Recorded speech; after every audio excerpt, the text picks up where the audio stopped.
Continuamos revisando la palabra de Dios en cuanto a las jornadas del pueblo de Israel por el desierto, y estamos hoy en la segunda parte de la jornada que se llama el desierto de Sin, jornada en la cual tenemos lecciones muy importantes que Dios desea que aprendamos, que nos revisemos frente a ellas y tengamos cómo orar al Señor para que Él siga desarrollando el carácter de Cristo en todos y en cada uno de nosotros.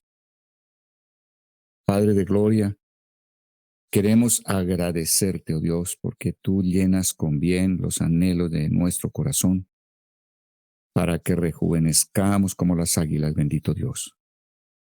Hoy anhelamos que tú nos enseñes a confiar en ti para que nos lleves luego a aprender a descansar en ti, Señor amado. Queremos conocer de los secretos que hay en lo que fue la lluvia del maná en el desierto para el pueblo de Israel, comida durante 40 años y dada al mes de haber salido de Egipto.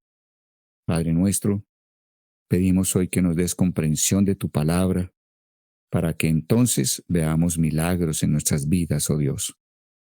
Deseamos en este día, Señor amado, pedirte que nos des el amar cada uno de tus mandamientos, que nos des el amar cada uno de tus deseos, porque así no tendremos de qué avergonzarnos de nosotros mismos jamás. Te damos gracias, oh Dios, por este obrar hoy en nosotros. Pedimos de ti tu Santo Espíritu, deleítate dándonos tu espíritu de revelación y de sabiduría. Deleítate hoy dándonos tu espíritu para que Él alumbre la palabra tuya y para que Él alumbre los ojos de nuestro hombre interior y abra los oídos. Damos gracias, Señor, por lo que pones, por lo que hoy te complaces en grabar en nuestros corazones como con fuego, como con martillo, Señor amado, como con cincel. Graba lo que hoy quieres enseñarnos, bendito Padre. Lo pedimos, sabemos que es de acuerdo a tu voluntad, de acuerdo a tu deseo. Damos gracias porque nos das el así sea conforme anhelamos. Estamos anhelando lo mismo que tú anhelas y al dar tú el así sea está hecho, existe. Has creado, Señor amado, esa revelación, ese entendimiento, esa luz, ese amor por lo que tú quieres darnos a conocer hoy. Te bendecimos y declaramos que tu Santo Espíritu cumple todo propósito de bondad que hay en ti para con nosotros en esta noche, y declaramos que el Santo Espíritu de Dios también cumple toda obra de fe que hay en nuestros corazones al creer a tu palabra, Señor. Bendito seas por ello, en el nombre de Cristo Jesús. Amén. Vimos entonces que el pueblo está en una actitud desesperada, una especie de un deseo incontenible por comer carne. Vimos que ese deseo comenzó en la gente que era extraña al mismo pueblo de Israel, a todos aquellos egipcios que salieron juntamente con ellos, mezclándose con ellos camino a la tierra prometida. Gente que solo buscaba los beneficios económicos o materiales de entrar a la tierra prometida, pero era gente que no estaba dispuesta de ninguna manera a ser formados en el carácter de Cristo a través de esa travesía por el desierto. Esa gente es la que empieza a crear ese deseo incontenible para ellos de querer comer carne. De manera que hoy vamos a ver entonces los dos aspectos. Para eso vamos a leer primero Éxodo capítulo 16 de los versos 1 al 13. Y dice allí la escritura: partió luego de Elim toda la congregación de los hijos de Israel y llegó al desierto de Sin, que está entre Elim y Sinaí, a los 15 días del segundo mes después de su salida de la tierra de Egipto. En el desierto, toda la congregación de los hijos de Israel murmuró contra Moisés y Aarón. Los hijos de Israel les decían: ojalá hubiéramos muerto a manos de Jehová en la tierra de Egipto, cuando nos sentábamos ante las ollas de carne, cuando comíamos pan hasta saciarnos, pues nos habéis sacado a este desierto para matar de hambre a toda esta multitud. Jehová dijo a Moisés: mira, yo os haré llover pan del cielo. El pueblo saldrá y recogerá diariamente la porción de un día, para que yo lo pruebe si anda en mi ley o no, pero en el sexto día se prepararán para guardar el doble de lo que suelen recoger cada día. Entonces dijeron Moisés y Aarón a todos los hijos de Israel: en la tarde sabréis que Jehová os ha sacado de la tierra de Egipto, y por la mañana veréis la gloria de Jehová, porque él ha oído vuestras murmuraciones contra Jehová. Pues ¿qué somos nosotros para que murmuréis contra nosotros? Y Moisés añadió: Jehová os dará por la tarde carne para comer, y por la mañana pan hasta saciaros, porque Jehová ha oído lo que habéis murmurado contra él. Pues ¿qué somos nosotros? Vuestras murmuraciones no son contra nosotros, sino contra Jehová. Luego dijo Moisés a Aarón: Di a toda la congregación de los hijos de Israel: Acercaos a la presencia de Jehová, porque él ha oído vuestras murmuraciones. Mientras Aarón hablaba a toda la congregación de los hijos de Israel, ellos miraron hacia el desierto y vieron que la gloria de Jehová aparecía en la nube.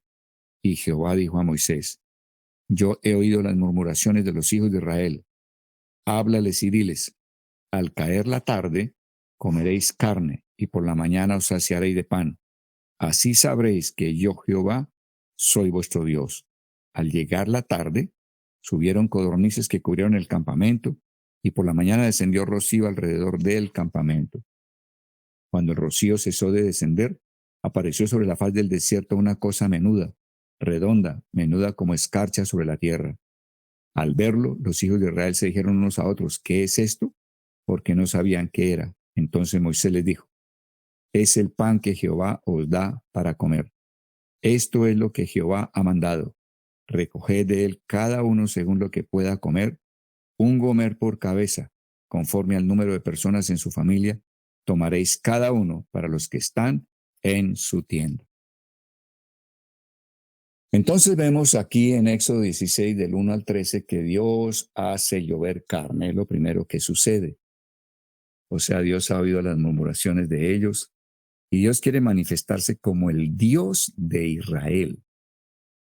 Ellos no han conocido o no han podido reconocer el gran poder de Dios. Ellos están clamando por carne, como si Dios no pudiera hacerle provisión, y ellos entonces exaltan más el pasado que vivieron de esclavitud, simplemente porque tuvieron ollas de carne, y envilecen el estado presente. O sea, Jehová nos debió haber matado en Egipto, nos sacó para matarnos de hambre en este desierto. Están envileciendo el presente, están envileciendo la gran obra que Dios está haciendo por ellos desde hacía un mes, más el tiempo de las plagas en Egipto. De manera que ellos están totalmente ciegos y están murmurando. Entonces, ¿qué hace Dios como primera manifestación después de toda esta murmuración? Hace llover carne. ¿Cómo lo satisfizo Dios con abundancia de carne? Entonces dice la Escritura: vino un viento del sureste, según da a entender el Salmo 78, 26, de Jehová, y trajo codornices, verso 31. Vino un viento de Jehová y trajo codornices, como dice el Salmo 78, 26.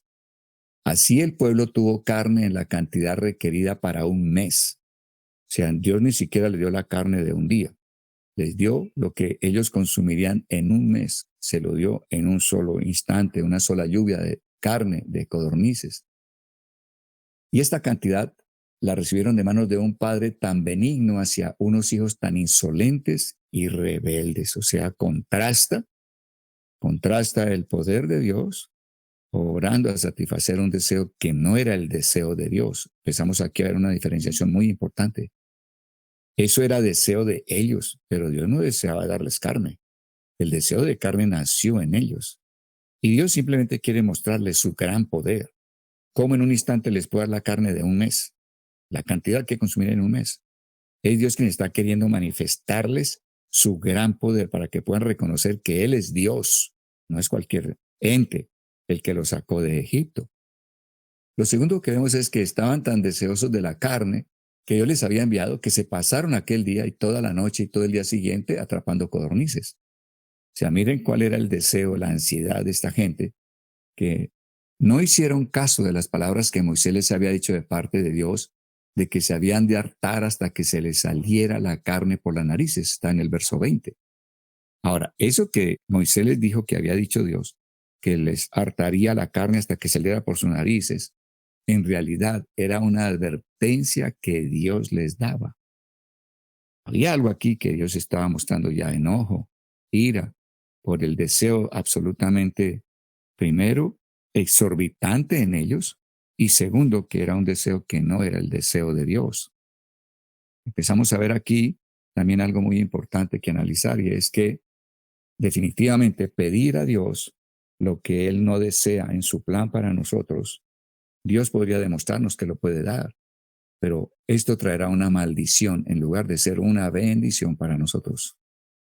De manera que ellos pagaron caro ese banquete. ¿Por qué? En el verso 33 nos dice que causó la muerte a muchos de ellos, y está también descrito en el Salmo 78, versos 29 a 31, y en el Salmo 106, en los versos 13 a 15.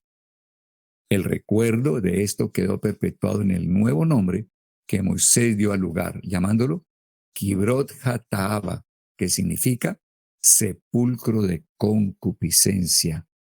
Observen ustedes que cuando las personas que iban en ese caminar con el Señor no se disponían a aprender lo que Dios estaba enseñando en cada jornada, se exponían a morir en el desierto.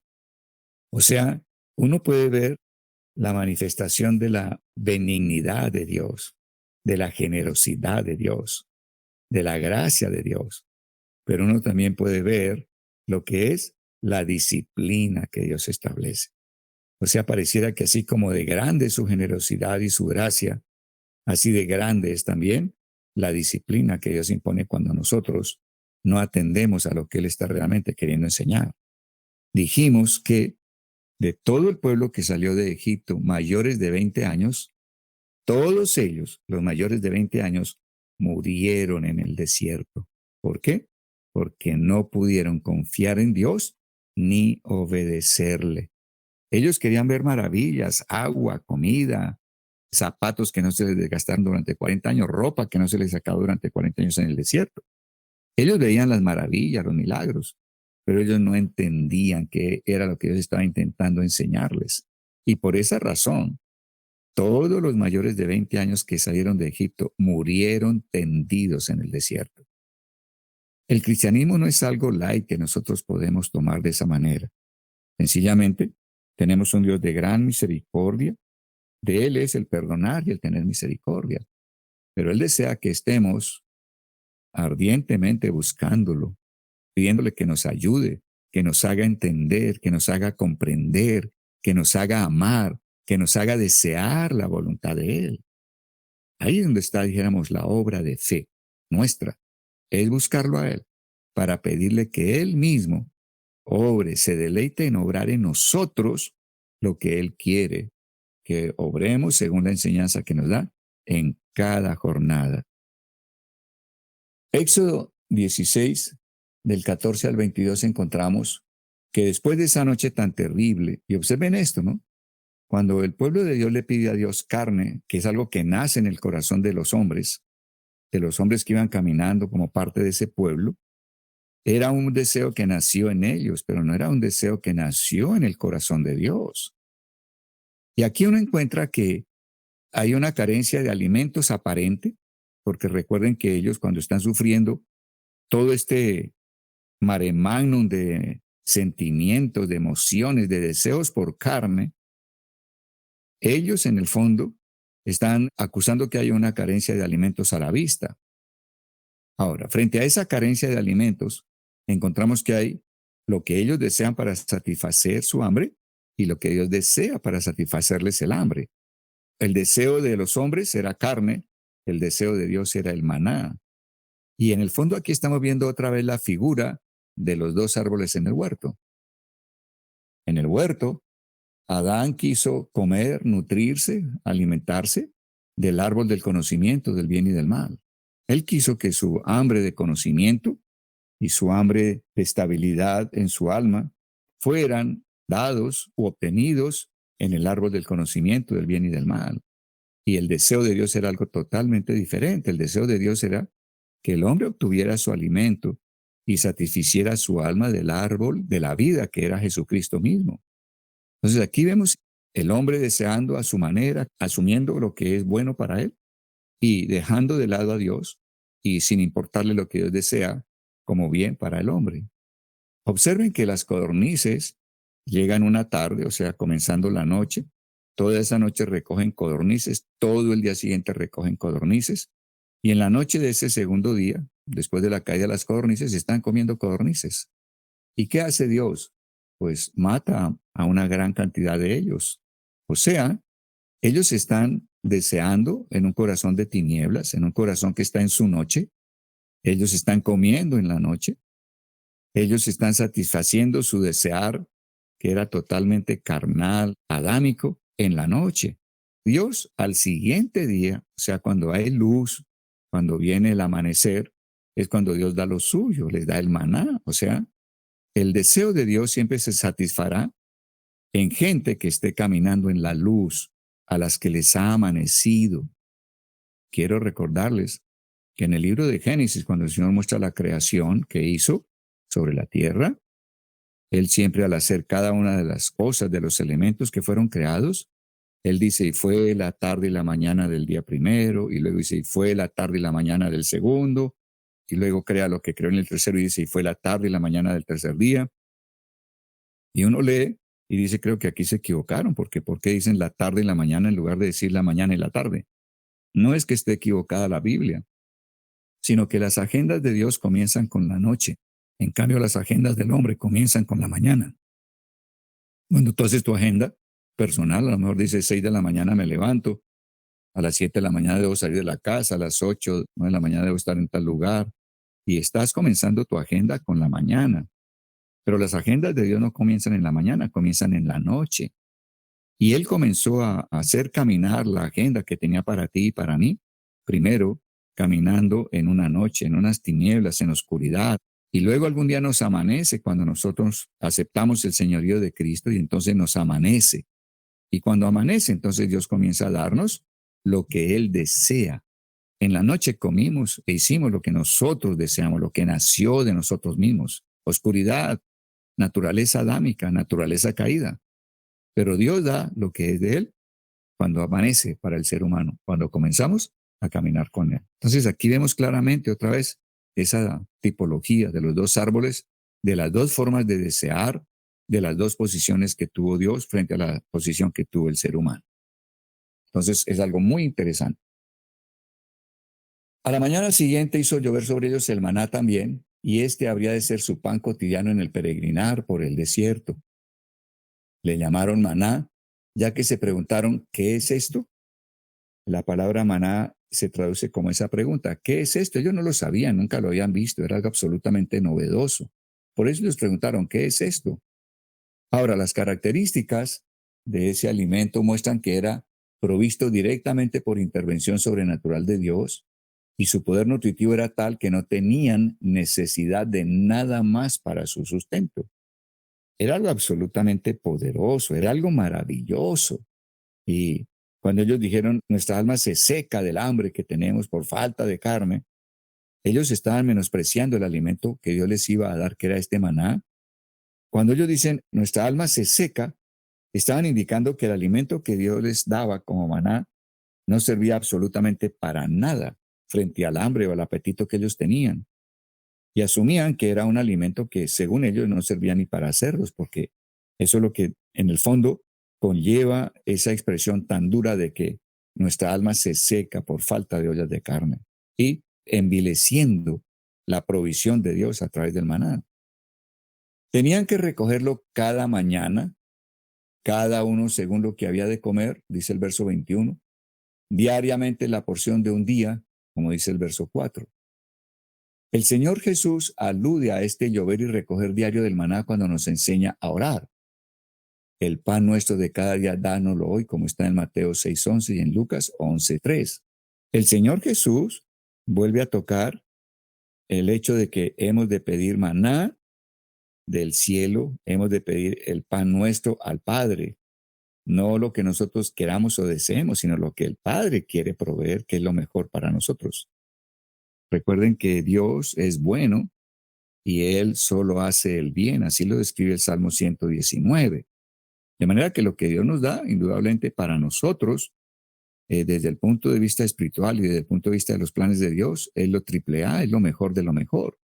No es lo que nosotros deseemos, sino lo que Él ha decidido darnos. Y Jesús está haciendo un recorderis de esa dependencia y de ese aceptar la voluntad de Dios como lo mejor para nosotros, cuando al enseñarnos con esa oración modelo que llamamos el Padre Nuestro, dijo, el pan nuestro de cada día, dánoslo hoy. O sea, se pide al Padre lo que Él quiere darnos. ¿Qué se nos enseña a través de estas citas que tiene Éxodo 16 con respecto al maná? ¿Qué enseñanzas hay en esto de recibir, de recoger el maná, de comer el maná? Aquí se nos enseña a tener diligencia, o sea, que lo que Dios nos da benignamente debemos recogerlo laboriosamente. Y yo desearía que ustedes en sus escritos subrayen esa frase. Lo que Dios nos da benignamente, debemos recogerlo laboriosamente. O sea, Dios habla de que nosotros ya no andamos en las obras muertas de la carne, pero nosotros sí andamos en las obras de fe. ¿Cuál es la diferencia entre las obras muertas de la carne y las obras de fe? Las obras muertas de la carne es toda obra que hicimos estando separados de Dios.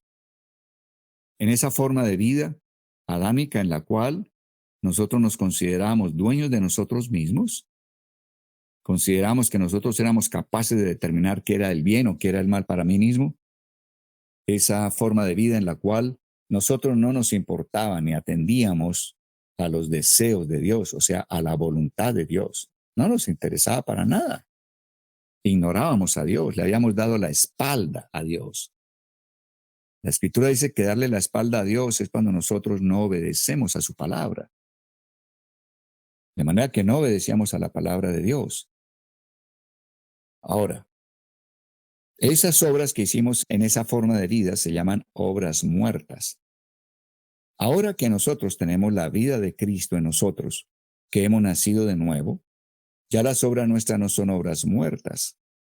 Ahora se llaman obras de fe. ¿En qué consiste la obra de fe? Consiste en que nosotros ahora que hemos reconocido que pertenecemos al Señor, que nos hemos arrepentido devolviéndonos voluntariamente a sí mismos al que le pertenecemos, que es Él, reconociendo que Él es el dueño de nosotros y el creador, aceptándole y recibiéndole como dueño, aceptando y recibiendo el derecho de propiedad que Él tiene sobre nosotros. Cuando hemos hecho eso, entonces tenemos ahora el Espíritu de Dios. O sea, Dios nos pone su Espíritu como un sello, indicando que ciertamente somos pertenencia de Él. O sea, miren el proceso tan hermoso. El arrepentimiento consiste en devolverle a Dios lo que es de Dios. ¿Qué es de Dios? Todo. Una respuesta muy simple, pero a la vez es una respuesta absolutamente contundente y muy poderosa. Implica todo. Entonces, nosotros anduvimos creyéndonos dueños de nosotros mismos, independientes, no me importa Dios, su voluntad, no es algo que sea para mí, yo mismo decido por mí qué es bueno, qué es malo. Ahí estábamos. Pero un día Dios nos da por el Espíritu Santo el arrepentirnos, o sea, el devolvernos nosotros mismos a Dios, indicándole, acepto que eres el Señor, acepto que eres mi dueño, acepto tu derecho de pertenencia sobre mí. Cuando hacemos eso, o sea, estamos diciéndole, soy propiedad tuya, Dios nos acepta y pone un sello de Él en nosotros, indicando que ciertamente Él nos ha aceptado como suyos y somos propiedad de Él. ¿Cuál es ese sello? El Espíritu Santo. El Espíritu Santo es el sello que Dios pone indicando que le pertenecemos. Y ahora que le pertenecemos, pues a nosotros nos importa mucho sus deseos. Nos importa de una manera absolutamente nueva la voluntad de Él. La Escritura en el Salmo 119 dice, ayúdame a desear tus mandamientos. Ayúdame a amar cada uno de tus deseos para que nunca jamás tenga que avergonzarme de mí mismo. O sea, fíjense ustedes que ahora los deseos de Dios, la voluntad de Dios, es algo que queremos comprender, es algo que queremos desear, es algo que queremos amar, Eso es parte de la nueva creación. Y entonces, ahora, nosotros podemos hablar de obras de fe, porque al hablar de obras de fe tenemos que mirar una especie de imagen, una tipología. Nosotros somos como un árbol que tiene raíces, y esas raíces encuentran que en el suelo está todos los nutrientes requeridos. Sí, ahí están los nutrientes, generosamente dados. Están ahí esparcidos. Pero el árbol necesita extender sus raíces y tomar diligentemente lo que generosamente se le dispuso. Nosotros entonces, ¿qué hacemos? Nos enraizamos, echamos raíces en conocer los deseos de Dios, la voluntad de Dios, y a ese extender nuestro corazón y tener fe en que los deseos de Dios han de ser nuestra delicia y que podemos pedirle a Él que Él mismo con su poder obre esos deseos. Al hacer eso, al extender nuestras raíces, es como estar extendiendo nuestra fe hacia las promesas. Se dice que la fe es la mano que toma las promesas de Dios. Vamos a decirlo de esta manera. La fe es como la raíz del árbol que toma los nutrientes que generosamente le fueron puestos en el suelo. A ese extender tu fe para tomar la voluntad de Dios y decirle a Dios, hazla, deleítate haciéndola, deleítate haciendo tu voluntad en mi vida, deleítate haciendo tu voluntad, oh Dios, en mi casa, en mis finanzas, en mi salud, en mi relación contigo, en mis hijos, en todo lo que soy y tengo. Cuando nosotros estamos extendiendo nuestra fe para alcanzar a Dios y que Él haga esas promesas, realice sus deseos, haga su voluntad, a eso se llama una obra de fe. Entonces, nosotros debemos laboriosamente estar en esa obra de fe. O sea, el hecho de que Dios nos dé alimento gratuito no quiere decir que no tengamos que hacer nada y que entremos en pereza. Ah, no, pues como Dios da el maná, yo me quedo aquí en la carpa. No, ellos tenían que salir, era como extender su fe al salir y tomar lo que Dios generosa y abundantemente les daba. Ellos no podrían quedarse sin hacer ninguna obra. Ellos tenían que hacer una obra de fe, extenderse, salir de la carpa, tomar. Es como el árbol, tiene que extender sus raíces y tomar los nutrientes. El ser humano, andando con Dios, la fe es como la mano que Él extiende y toma el deseo de Dios como algo que es con lo que Dios ha de complacer y con lo que queremos que Él se complazca. Y le decimos, obra, Señor, hazlo con tu poder. Deleítate haciendo lo que deseas, Señor. Entonces, a eso se llama una obra de fe. Y nosotros somos llamados a laboriosamente estar efectuando la obra de fe. O sea, el hecho de que Dios nos dé y que haya gracia, de ninguna manera es el pretexto para una pereza espiritual. No lo puede haber. Y creo que Dios insiste en ello. Entonces, debemos entender eso.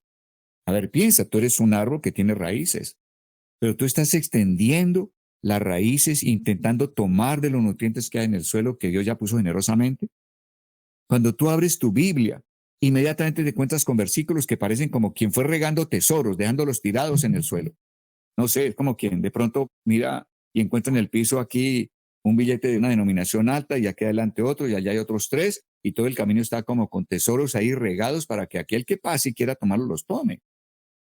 Pero usted necesita tomarlos. Usted necesita estar en obras de fe, en estar creyendo que Dios realiza con su poder cada deseo de la voluntad de Él. Porque tú te deleitas en Dios y tú has decidido escoger lo que a Él le agrada. Tú has decidido escoger los deseos de Él. Tú has decidido escoger la voluntad de Él. Y le pides que Él haga esa voluntad y se deleite haciendo esa voluntad. Esa es una obra de fe. Estás extendiéndote cada mañana y tomando cada versículo que tú encuentras con alguna promesa, con algo que Dios quiere hacer, con algo que Dios quiere realizar, con algo que Dios prohíbe, te deleitas en ello, diciéndole al Señor, hazlo, Señor. Obra en mí el que yo no desee el mal. Obra en mí, Señor amado, el que yo no desee el dinero por encima de tus mandamientos, de tus deseos. Señor, obra en mí el que yo ame tus deseos más que millones en oro y plata. O sea, cada cosa que tú encuentras en la Biblia es algo que Dios dejó para ti. pero tú necesitas extender tu corazón, extender tu fe y decirle, Señor, yo deseo que tú te deleites, obrando esta tu voluntad. Haz tu voluntad aquí en la tierra como en el cielo. A eso se llama una obra de fe. Y en cuanto a esa obra de fe, somos gente laboriosa. La pregunta es, ¿eres ese hombre, eres esa mujer laboriosa? Dios nos está llamando la atención al respecto. Dice acá entonces que ese recoger el maná diario nos enseña a tener diligencia.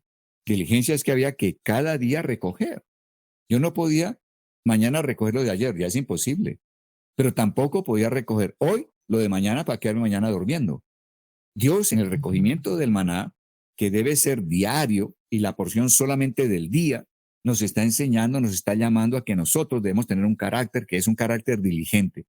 Hay que hacer ahora lo que hay que hacer ahora, lo que corresponde al día de hoy. No voy a aplazarlo, ni tampoco voy a hacer más de lo que se me pide para el día de hoy con el ánimo de mañana no ser laborioso. Todos los días hay que ser laborioso. Todos los días hay que abrir la palabra. Todos los días hay que estar encontrando algún versículo que Él te da. Y todos los días estás diciéndole, Señor, deleítate realizando tu voluntad aquí en la tierra, así como tú ordenas en el cielo, Señor, como deseas en el cielo. Tú eres Dios, todo cuanto has querido has hecho. Entonces, esto que me estás mostrando que quieres también, hazlo, Señor amado. Eso es una obra de fe. Y eso es diligencia. Eso es ser laborioso. Somos trabajadores empeñosos en el espíritu. Él por qué puso a derramar maná diariamente y por qué dio leyes sobre el maná. Recógelo diariamente, recoge la porción que cada uno va a consumir. Recojan el equivalente a un gomer.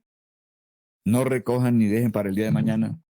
Entonces, él estaba intentando a través de eso someter a un entrenamiento, a obtener unos hábitos. Los hábitos o la suma de hábitos es lo que se llama el carácter. Y el carácter se forma a través de obedecer en forma continua. Cuando yo estoy tomando acción sobre aquello que Dios me muestra en forma continua, estoy moldeando un hábito en mi vida. Los hábitos son los que realmente nos gobiernan. Cuando yo hago hábitos que sean de acuerdo a la palabra de Dios, entonces estoy trabajando para que la palabra de Dios, vuelta hábito en mi vida, me gobierne. Creo que suena bien, ¿no? ¿No es eso lo que Dios desea? ¿No es eso entrar en el reino? ¿No es eso ser un hijo obediente y agradable a Dios? Crear hábitos de acuerdo a la palabra de Dios con la ayuda del poder de Dios para que esos hábitos nos gobiernen, para que la palabra sea quien me gobierna, para que la palabra sea quien me guía, me dirige, quien me lleva a hacer el bien de Dios. Entonces, de eso se trata. ¿Qué más me enseña el recoger maná diariamente? A tener prudencia. ¿Qué es un hombre prudente? Un hombre prudente es el que sabe qué hay que hacerse en cada situación. ¿Qué es lo que hay que hacer cada día? Obtener el alimento conveniente para nosotros y para nuestra familia. El alimento espiritual hay que tomarlo cada día. Hay que buscarlo cada día. Hay que tener una obra de fe cada día en cuanto al alimento espiritual para nosotros y para la familia. Entonces, observen cuán importante es esta jornada, es muy poderosa, porque Dios está formando estos hábitos y además nos está enseñando a confiar en Él, confiar en Dios. Créanme que es de las cosas en las que creo que Dios toma tiempo y nosotros necesitamos tomar tiempo hasta que a través de las vivencias, experiencias que Dios nos permite tener con Él, podamos confiar plenamente en Él.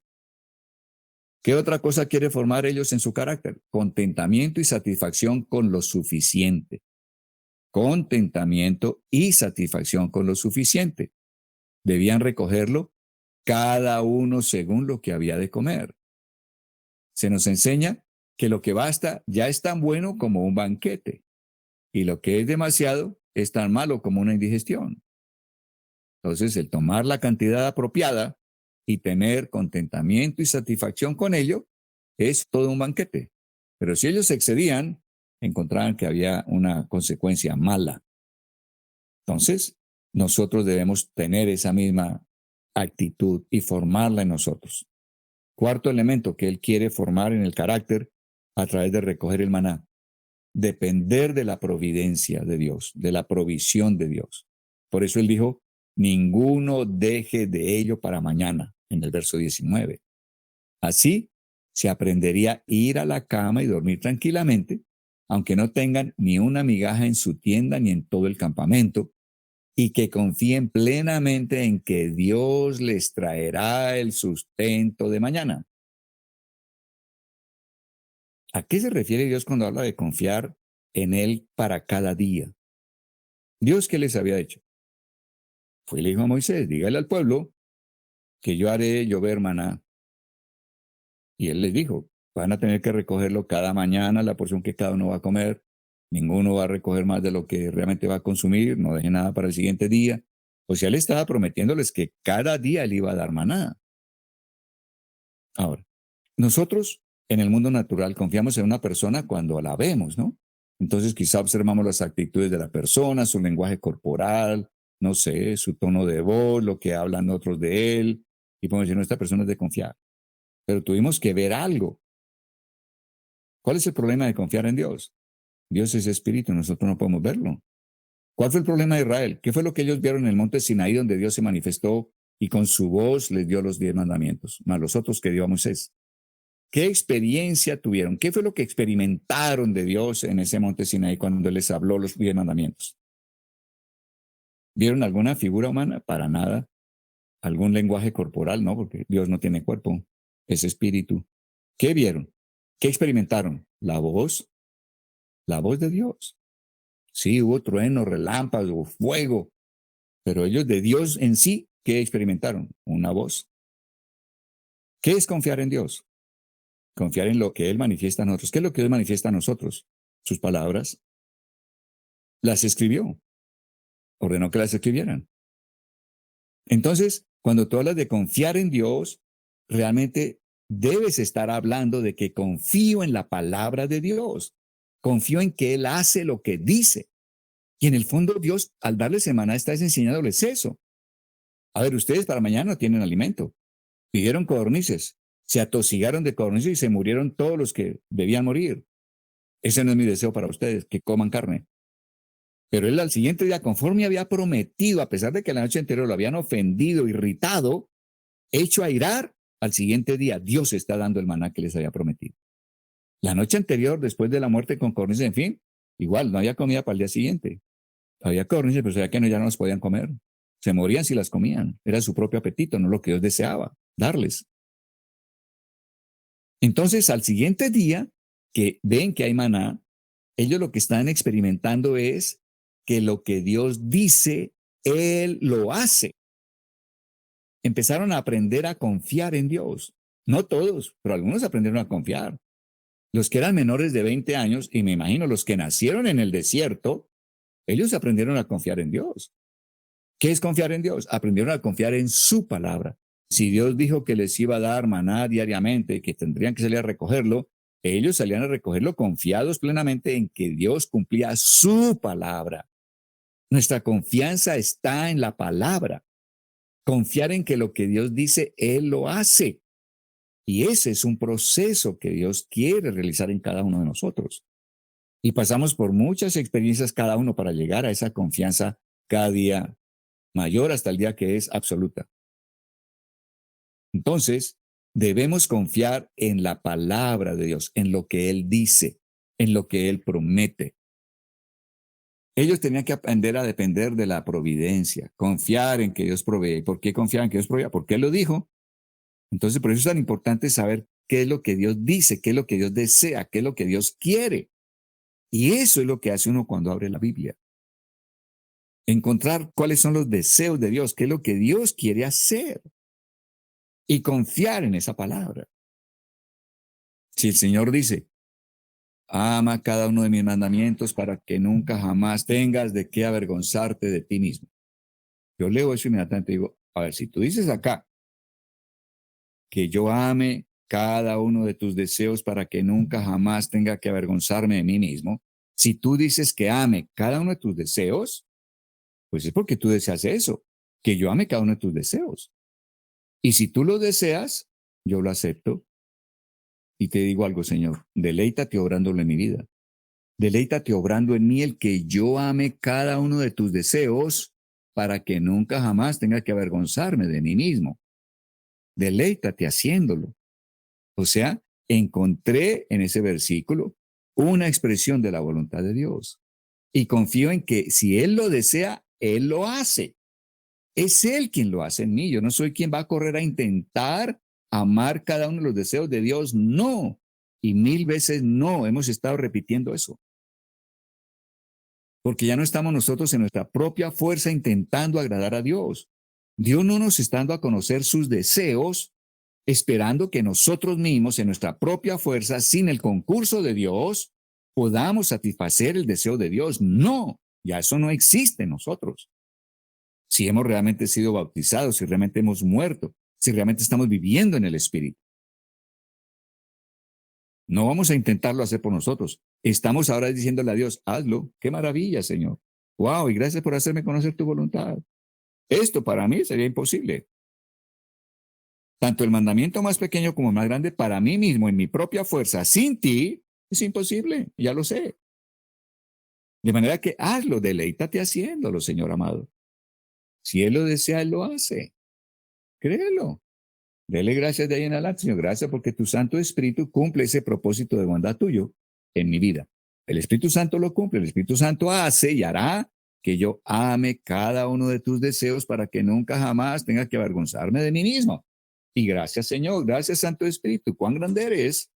Comunícame la realidad de la voluntad de Dios a mi vida, Señor. Gracias, gracias, oh Dios. Eso es confiar en Dios.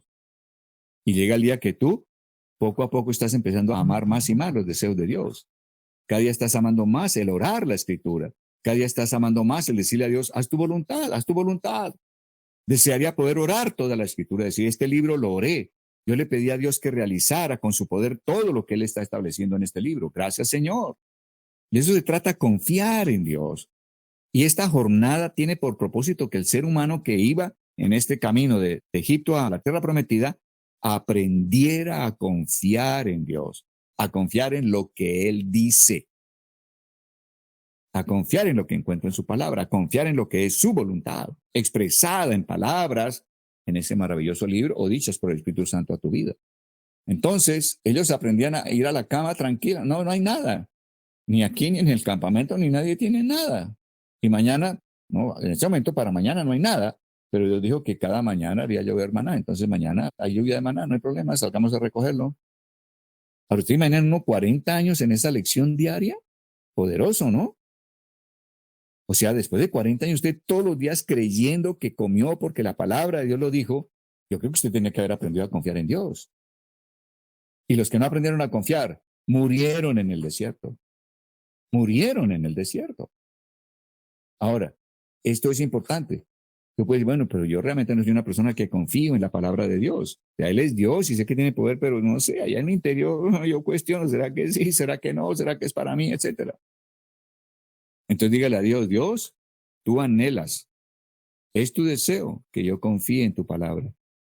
Deleítate obrándolo en mi vida porque en mi vida hay incredulidad. Líbrame de la incredulidad que hay en mí. Solo tú puedes hacerlo, Señor amado. Límpiame. Límpiame. Circuncida de mí ese corazón malo de incredulidad que hay en mí. Circuncídalo, córtalo, Señor amado. Pongo en la cruz al hombre con corazón incrédulo. Pongo ese hombre sobre Jesucristo.